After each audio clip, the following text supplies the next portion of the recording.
right, getting unstuck with Misfits Unplugged, celebrating the journey of career rebels who have overcome challenges, blazed their own paths, and are winning. Today's episode, we are featuring Sara Munjack, who is the Director of Marketing and Partnership at Consciously Unbiased, lives in Jersey City, New Jersey, where she runs a poetry reading series that celebrates marginalized voices called Jersey City Reads Poems. She has an MFA in creative writing from Rutgers, Newark, and has two rescue pitties, Olive and Bubka. So welcome, Sara, and thank you for joining us. Thanks. I'm really excited to be here. My first question is going to be, how did you identify that this creative writing space was your niche or your passion? That's a really great question. I think it goes way back when. You know how in school, usually there's always that one teacher that tells you you're really good at something. It could be that they're the one teacher that really encourages you. I definitely had that teacher in high school. I think he was the first person that brought my awareness of like, hey, you're really good at this thing. This is a skill that you really have. And he was always asking me to like read my papers in front of the class.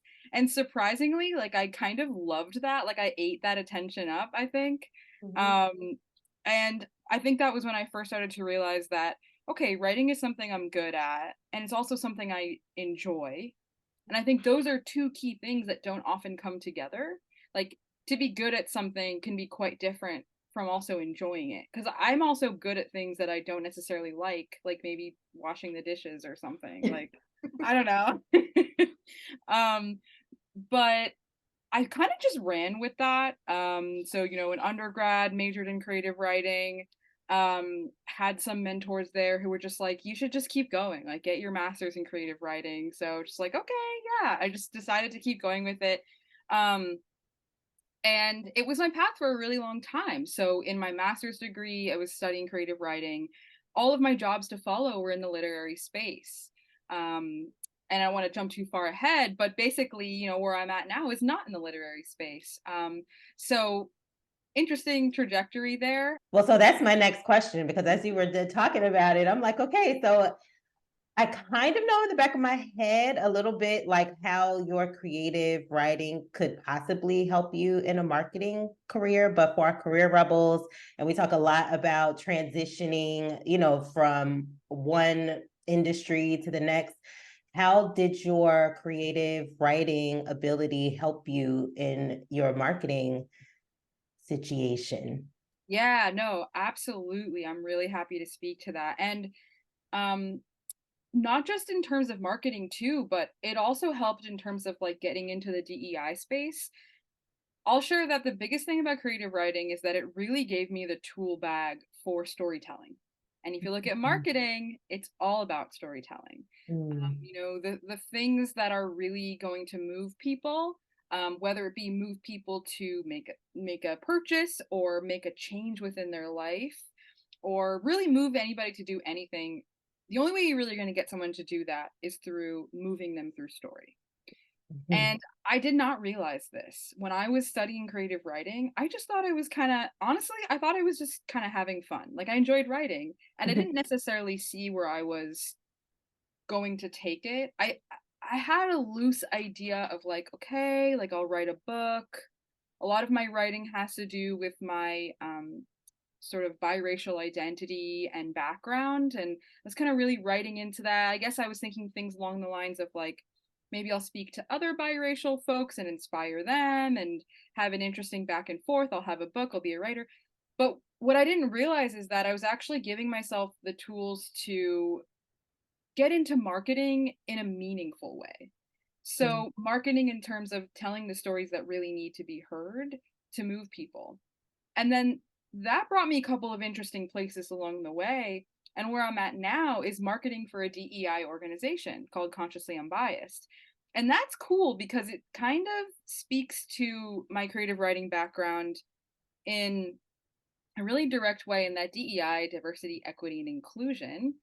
For those of anybody listening who might not know what that means, I'm still today when I tell people what I do, a lot of times people, especially if they're not necessarily in the corporate world, they'll be like DEI. But a lot of that has to do with storytelling as well. And I think similarly to, you know, the story behind Misfits Unplugged, but I think a lot of folks don't have the opportunity to get their stories told or heard. And when they are shared, that's when you can get folks to bring their awareness up about changes that they should make to be more inclusive and to be more equitable. So I'll say that with my creative writing background, it's really helped being able to tell the stories of folks who really need to have the stories told and heard. So, Sarah, you seemed very dialed into who you are as a professional, as a woman, and all of the different functions. You know, I don't know how many people know about intersectionality, but it's about the many layers of who you are. You're not just a woman, you're not just a wife, you're not just, you know, all of these different things. You're at all of it.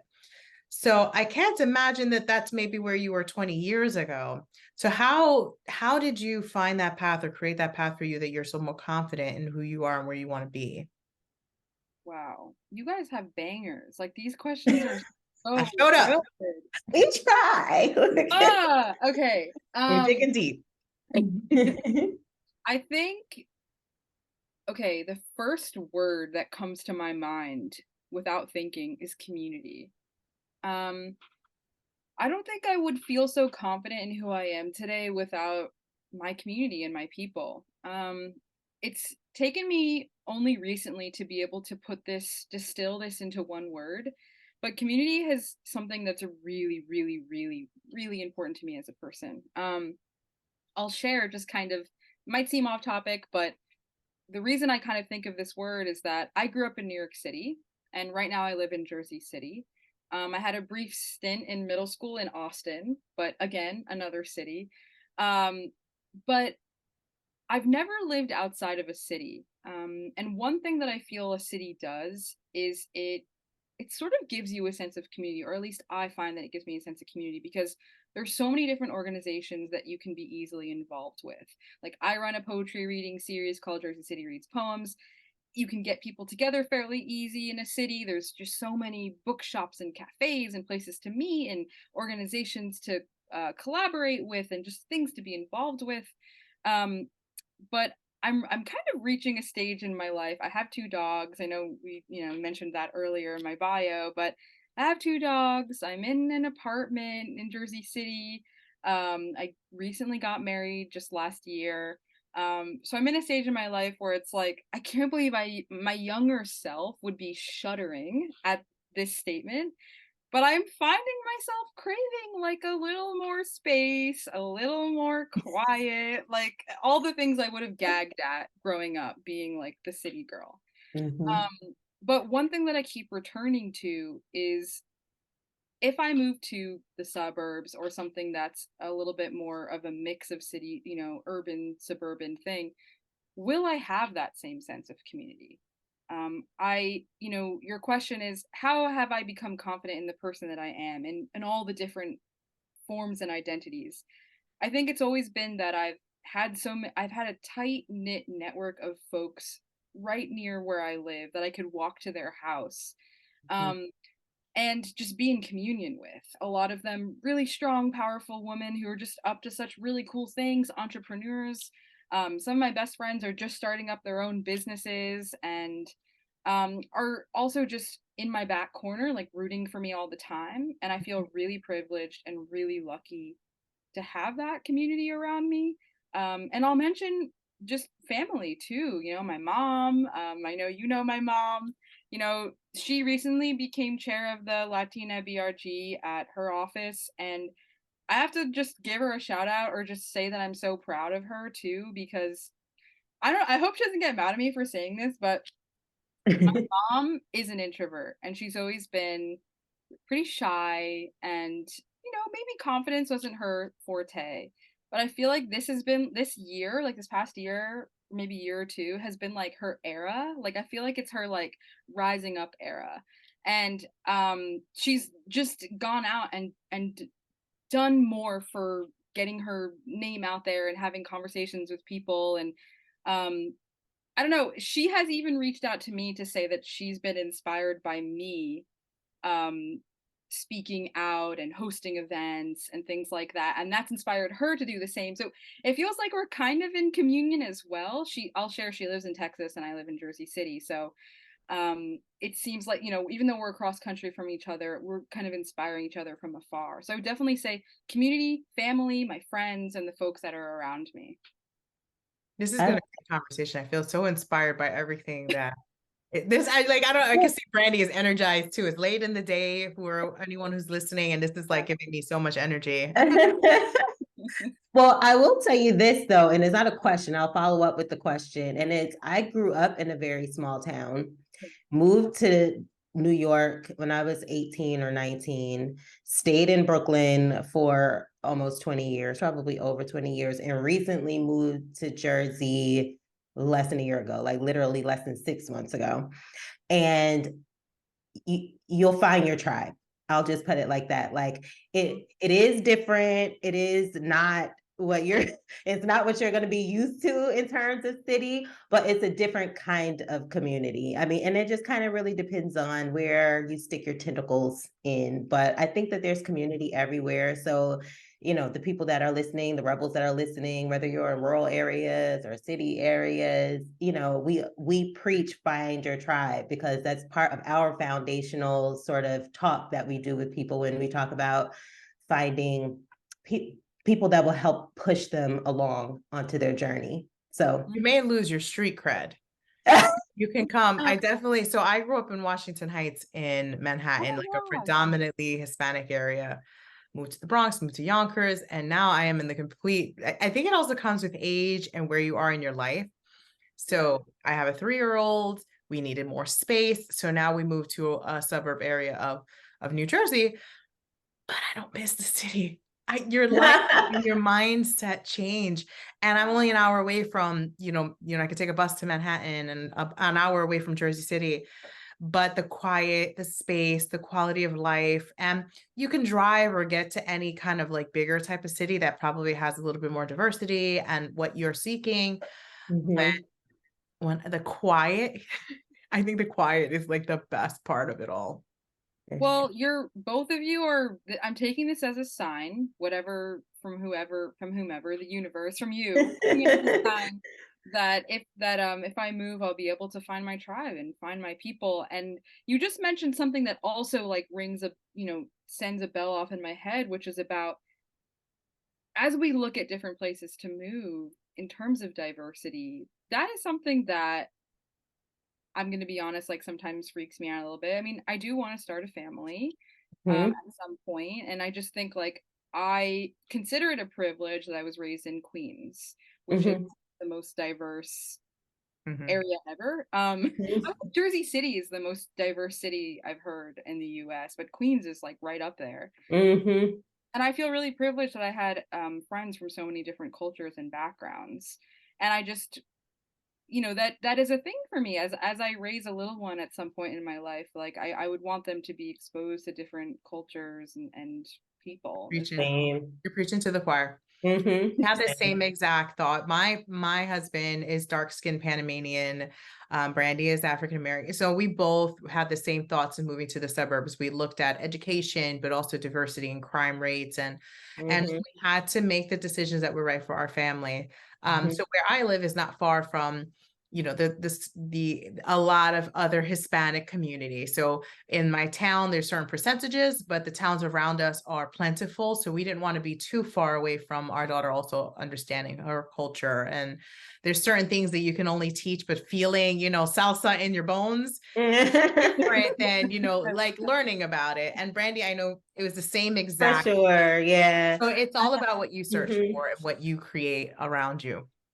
For sure. Like my son is 6, her daughter is 3. So I think when you have like young kids, you start to see the world through their eyes and not so much about like what you want specifically. And it ends up turning into what you want, right? Because you want to put your children in the best situation that you can. But from a diversity perspective, that was super important. I mean, I definitely wanted my son to grow up in a space where he saw himself in people and also could mingle amongst other cultures and not feel isolated, so to speak. So yeah, A lot of spreadsheets went on.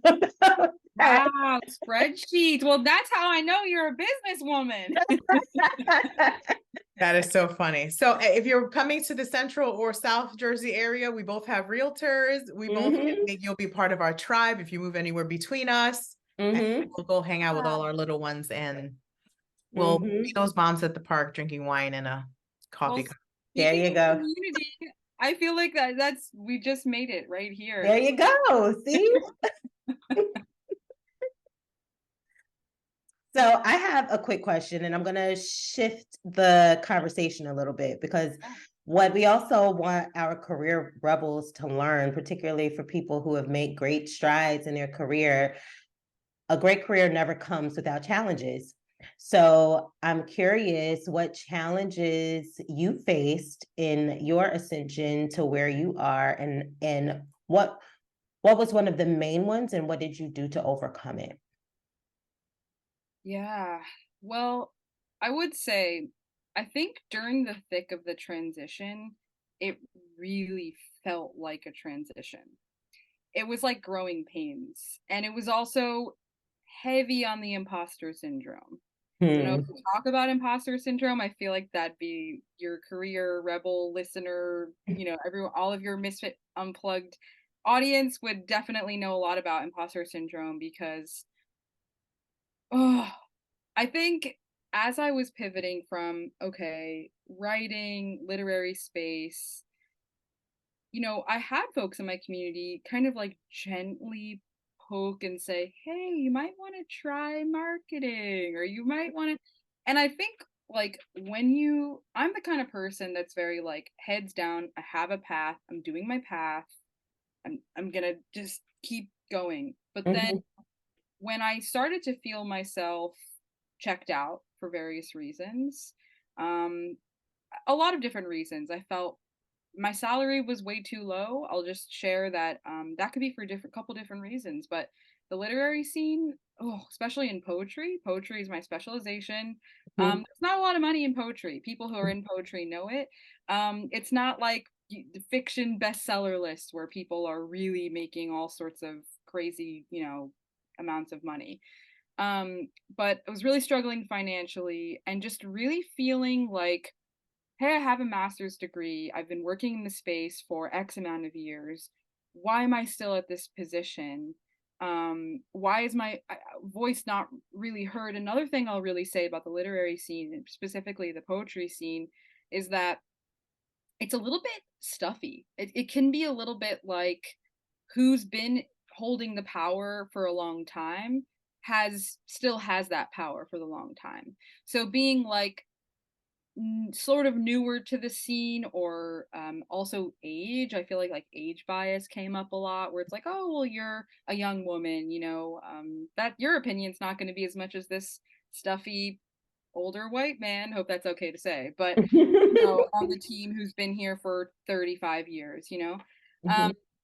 And I just honestly felt really frustrated and checked out. And I think one of the challenges, or maybe the biggest challenge, is just committing to leaving and starting something new. Like actually, committing to pivoting. The commitment to pivoting. I love that. Was the challenge. Like actually being honest with myself, like being awake at night and just a lot of like, what should I do? Should I quit? Should I keep going? And I did quit. I did quit my last job, and I was unemployed during pandemic for, I want to say, X amount of time. It was like 8 or 9 months. But that was hard. That was a challenge too, because again, the imposter syndrome. I was thinking like, okay, well, I just quit my job.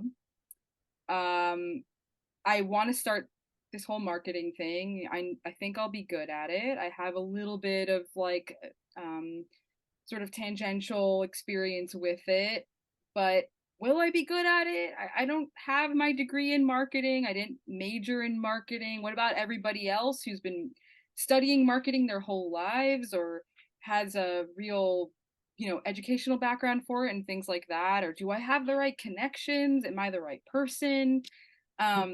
So I kind of mentioned a few challenges there, but I think, yeah, That's committing to good. it and then getting past the imposter syndrome and just shoving all of those like voices just down somewhere. Mhm. And like I feel like I'm just like smacking those thoughts away and just being like, no, like apply to the job, reach out and yeah. I like It's so that. I was like writing down some of the stuff you're saying so that I didn't forget to get, because you're touching on so many incredible topics that are very relatable to us, Brandy and I, um, Mhm. from, you know, being underpaid, undervalued, but also the ones working the hardest to build the credibility and get that attention and not being able to get those opportunities to get the higher salaries that, yes, the white older men are getting. And also to hear that such a different industry, you know, a lot of the industries that we talk to in finance, accounting, education, coaching, consulting, all of those fields, we hear a lot of the same things. So here in your industry and your education path that you had similar challenges speaks to a bigger problem that we're having across the Mhm. board. Yes. It's the Mhm. same people getting the same opportunities, and just how much harder we have to work. And then you have the imposter syndrome and other aspects like challenging you to make the decisions to pivot. And I like Mhm. that you said the commitment to pivot, I because love as that. we're building Misfits Unplugged, we're also still working 9 to 5s and Oh, building our corporate yeah. career along with our entrepreneurship.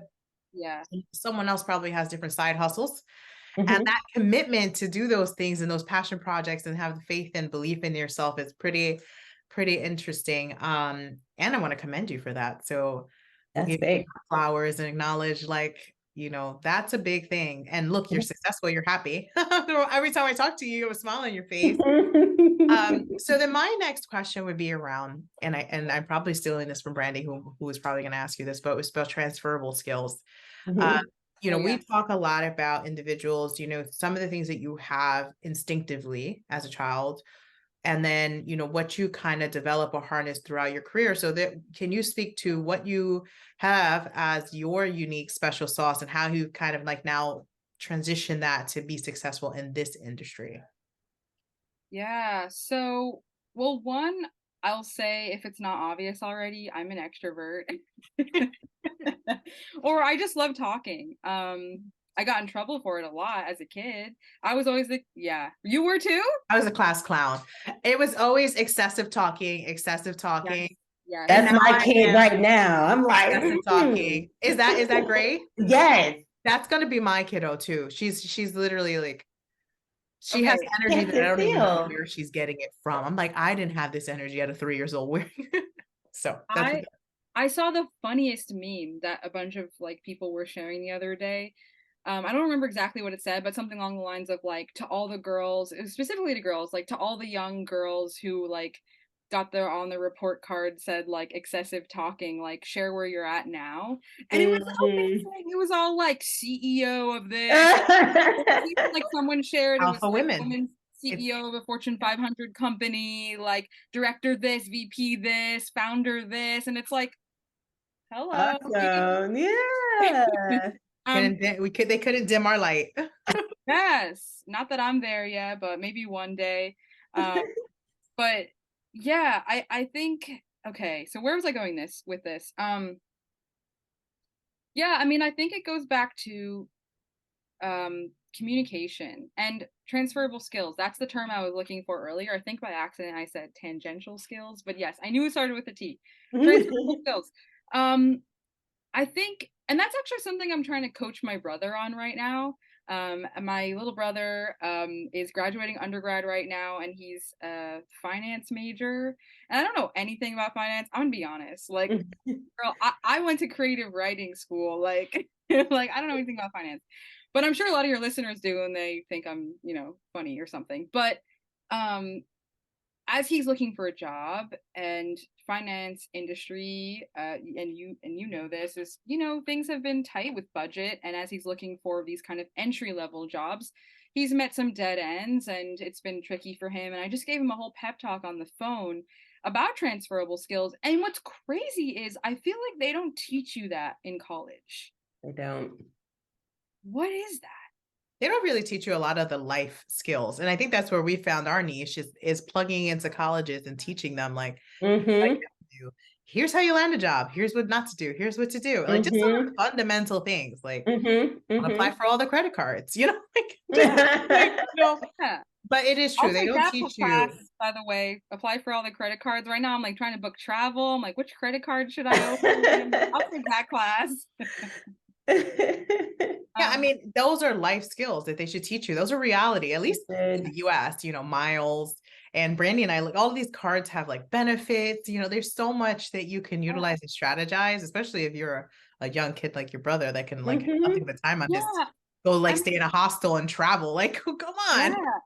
Okay, so speaking of my brother, when I said transferable skills to him, he was like, huh? Well, I mean, he's okay, senior in college, he's 21, right? But still, I feel like he should know that phrase as he's making these phone calls, these connections, he's doing interviews now, he's really actively trying to find his first real job. He's had internships, but he's really looking for his first real job. And I was like, Eric, what are your transferable skills? And he was like, what? And so I tried to really tease out of him, like, yes, I know you've had this internship. Yes, I know you were doing that there. But if you had to boil it down, what are your skills? What are your real strong suits? If you had to just quickly say to someone like, give me 3 bullet points, what is Eric really good at? What are those things? Write them down and see how they could sort of morph themselves into something else. Or as you're looking through job openings and descriptions and hearing about opportunities, have your 3 bullet points on that little sticky note next to your laptop and just see how they might fit in. I'm picturing those little toys that kids play with where you have to like fit the shape in the shape, but like see if there's like some way that you can do that. And I know your question was aimed at me, but I feel like I had to do that, right? I mean, especially when I was dealing with that imposter syndrome, people were saying like you should do marketing. So I had to think about it like, okay, why are people saying that? And I had to think like, okay, well, I like talking. I'm good at communicating and storytelling. I'm really passionate about my core values and things that are important to me. I'm not afraid to be bold or speak up for what I believe in or what's right. And I'm easily excitable. So I was like, all right, like, so maybe if those are my bullet points, I was thinking like, you know what? And as I was sort of like fitting the shape into the shape, I was thinking like, I guess that kind of is marketing, because marketing is like I was saying before, telling that story and really using those communication skills and actively speaking to the person in front of you, not really knowing who you're speaking to, knowing your audience and caring about your audience as if you could put yourself in the other person's shoes and speak to them like as if you were them. So I would say that's those are my kind of things. I like that. So I'm going to ask another question that's similar to the question that I asked before, but is very specific because it's something that both Isabel and I have had to deal with in climbing the corporate ladder or looking for leadership positions in our particular industry that happens to be white male dominated. And it's, did you find bias or challenge as a woman of color in your ascension to leadership in your particular position? Does it have any impact? Yeah, I mean, I will say the company I'm with now, I think was like maybe the first time that I felt almost like the opposite, which is funny because it's a DEI company. So of course, they even when I was applying for the job or I recently got promoted, like it was none of it like, oh, you're this age, or oh, this is your background, or you're this ethnicity, or you're this gender. I mean, I'll share the company I work for now is mostly all women, which is also the first time I've ever been in that space. All the past jobs that I've had have mostly been men in the top positions. Like, a lot of sneaky ways that a lot of like nonprofit or like literary organizations will do this is like they'll place a woman in a CEO position, but then if you look at the actual org chart, it's like all men in the VP and director positions. So when you're front facing to your board or to your donors, it's like, okay, we have a woman CEO. But then if you look behind the scenes and who's pulling the strings and who gets to make those final decisions and who gets the most airtime in meetings, and then see all the men lined up in those VP and director and manager positions, it's like the same thing is still happening. So let's see, am I rambling here? I'm not sure if I'm rambling. But I would say, yeah, in the past, I think definitely. I think a big thing that we're still not past right now in the sort of workplace is age bias, and I think both ways. So for instance, like my dad, I remember, very recently he was looking for a job for years and years, actually, even though he's been an immigration lawyer for decades. But he was just straight up told that he was too old for jobs, like in interviews, and he would get past certain rounds, and he was just straight up told, like, yeah, we're not hiring people over the age 55, which that's not even legal to do. But he was just, I don't think that's legal. That's not illegal, no. But like this is still happening. And then I felt the reverse. Like I felt like, okay, well, you're just out of college X number of years, so we're not sure if we want to put you in this position. But I felt like the work and effort that I was putting in was just as strong as folks who maybe were older than me or who have been working in the workplace for longer than me. And it felt really frustrating to have age hold me back, because I felt like, okay, well, I'm not taken seriously, or I'm constantly, even just tone or condescension, like that tone when a boss or a manager speaks to you in that condescending tone it like really crushed me. And I'm more prone to anger than sadness as a reaction. Maybe it's like the Latina in me. I don't know. But yeah, I'm definitely like more prone to just having to, if someone is condescending to me, which I often felt like my bosses were. So many microaggressions in the workplace, by the way, because like I've had bosses say to me like, oh, like, can you place the Mexican food order because they'll give us a better deal because like you're Mexican, or like just like, or like things like that, where it's just kind of like like so I definitely think that. And also being a woman still is definitely harder to climb the rungs in any ladder, whether it be corporate, whether it be nonprofit, whether it be even a small business. It's hard. We're still not in an environment where it feels as easy for more marginalized voices.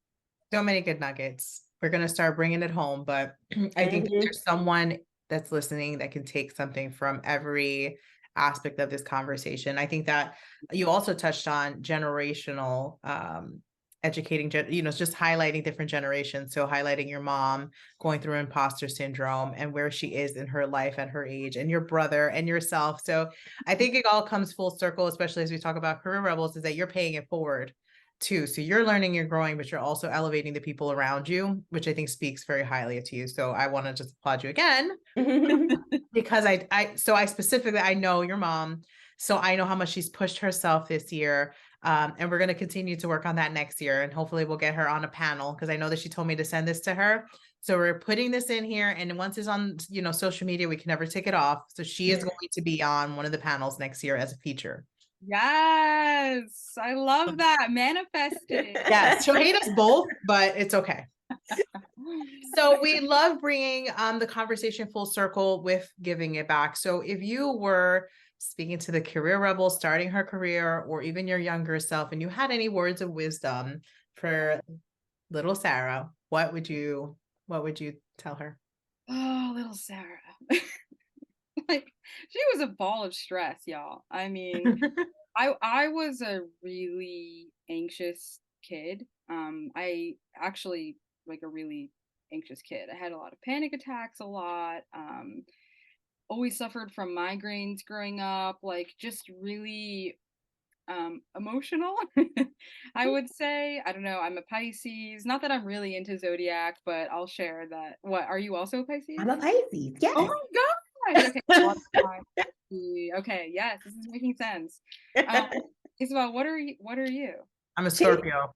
Okay. Also, do you go by Izzy or Isabel?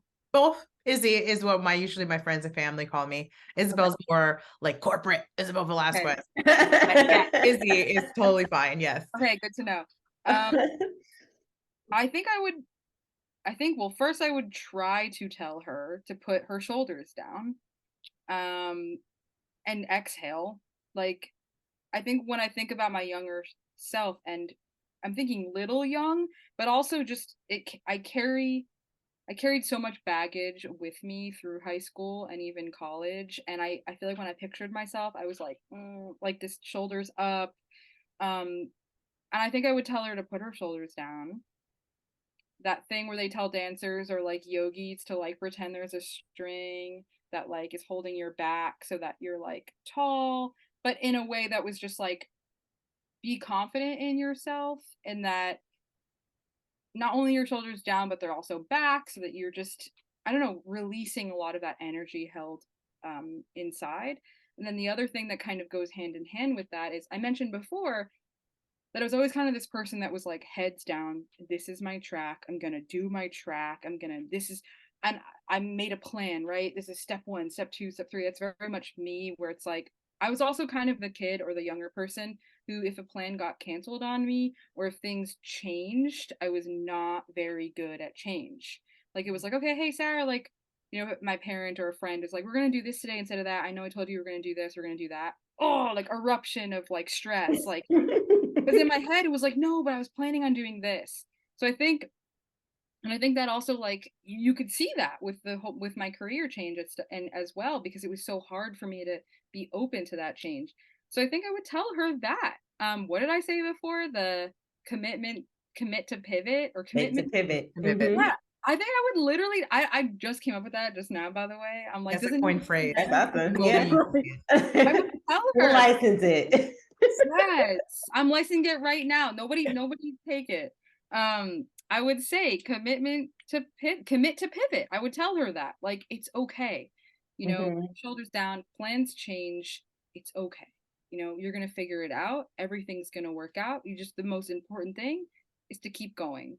Don't be the rock in the water, or be the rock in the water that lets things flow past you. Mm-hmm. Well, thank you so much, Sarah. We really appreciate your time today. This was a great conversation.